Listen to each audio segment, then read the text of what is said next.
It's Wednesday, January 5.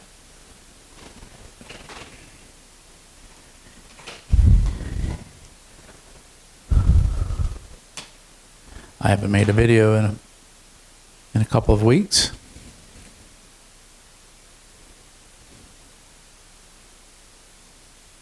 I did some walking meditation before I turned the camera on. I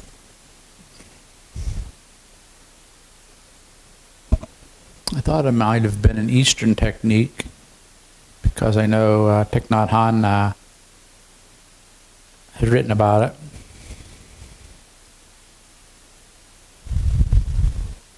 Walking meditation, I mean. But there's labyrinths at monasteries and ashrams, and they're to be used the same way. It's a meditation technique, and it quiets the mind when it works. Helps the person become present. Helps the person let go of things, which happens when you're present.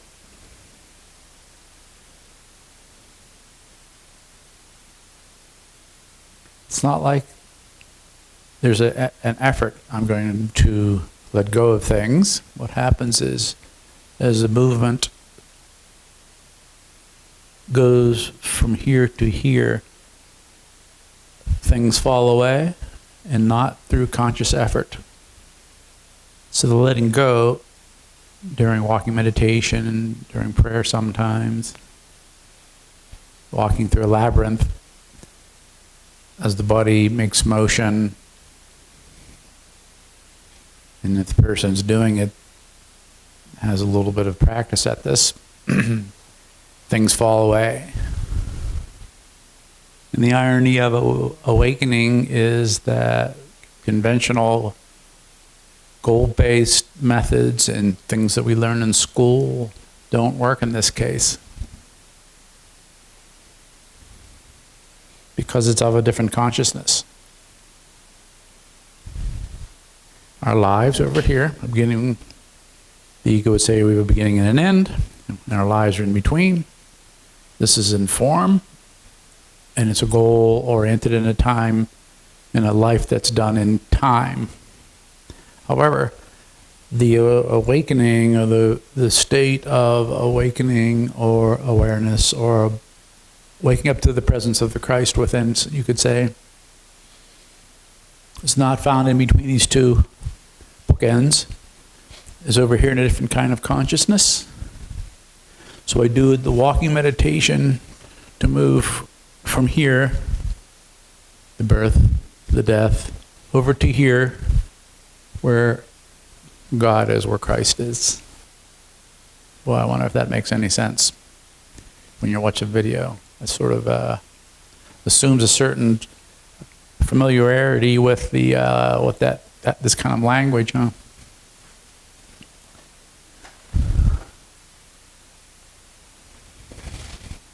I sent Steve a text message yesterday, because there was something I wanted to talk about, but then I tore what I wanted to talk about in half. It was written on the back of my shopping list. And when I tore off the part that I was done shopping for, half of the message I sent to Steve was gone. And but the bottom half of the message was still there. And the bottom half of the message said, observing without judging.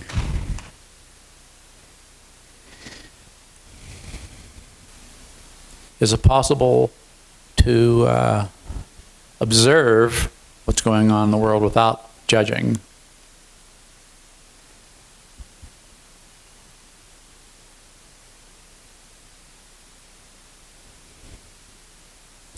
I'm jumping around, I see.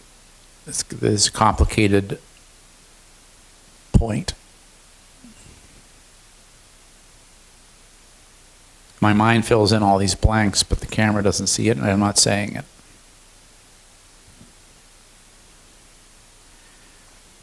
The observing without judging. Okay. So here's where we are. And I want to get over here, observing without judging. I should explain what it means. In this case, in this room, I can hear my voice bouncing around. I can feel the body, where the atmosphere rests, touches what we call a hand. I can feel atmosphere here when I do this, but without the words atmosphere, and without the thought my hand is feeling the atmosphere. I can observe this and be present enough to have the universe, be aware of the universe without judging it, without labeling it hand, wind, me, the body called Paul. All those are acts of separation. Me, the world.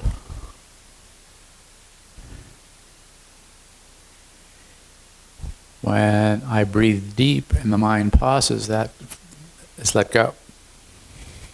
I can do it. Let's do it now. So, my friends would say I'm Paul. I often refer to myself as the body called Paul.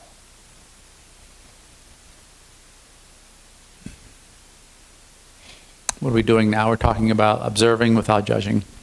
Okay. So, let's do that.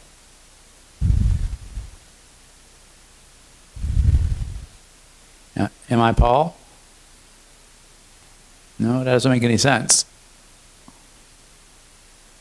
That's an idea and a concept. But what is true is people call this body Paul. There, that's better.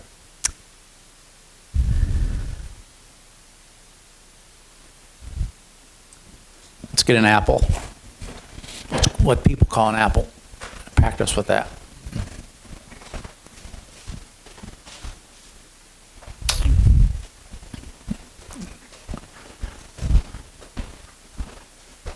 Okay, we're practicing observing without judging. Now, if you've never done that before, we'll go real slow so you can understand what it is, where we're trying to go from here to here. Okay.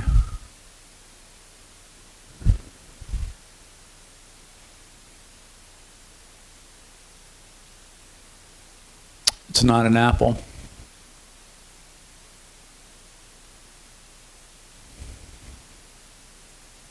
The word apple is an idea. There's a lot of judgment goes into that, of labeling an apple. But there is something here, isn't there? And it has a feeling.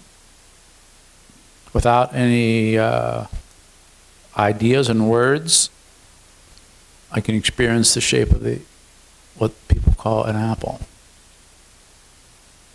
I'm saying these out loud because it's a camera and you all understand what I'm thinking. So there's a sensation, and I can detect a temperature, a coolness, but without the word temperature and cool.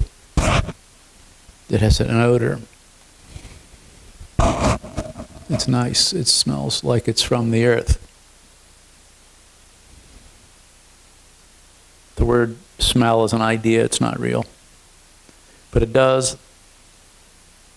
have these characteristics that my senses detect without words and ideas. In another language, in China, this is not an apple. And any ideas we have about the apple, the so-called apple, they're all being in a different language.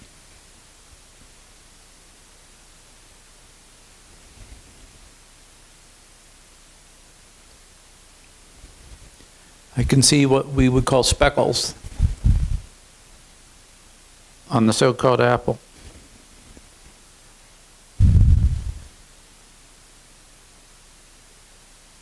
I want to breathe deep. Let the mind slow.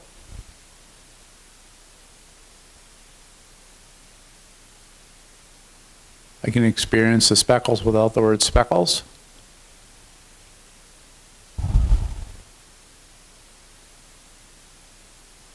I have a sense called sight. The sight detects the speckles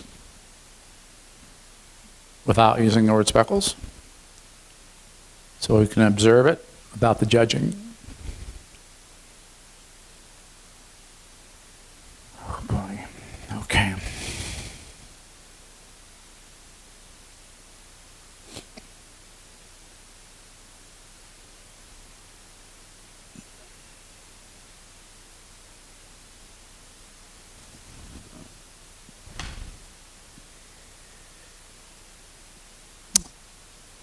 The point is, from last week, there's a way to exist and a way to experience our life that doesn't involve the judging.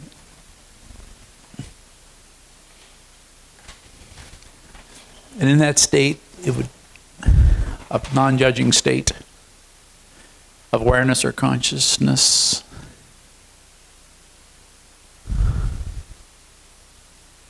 some of these, what I call truths, become apparent.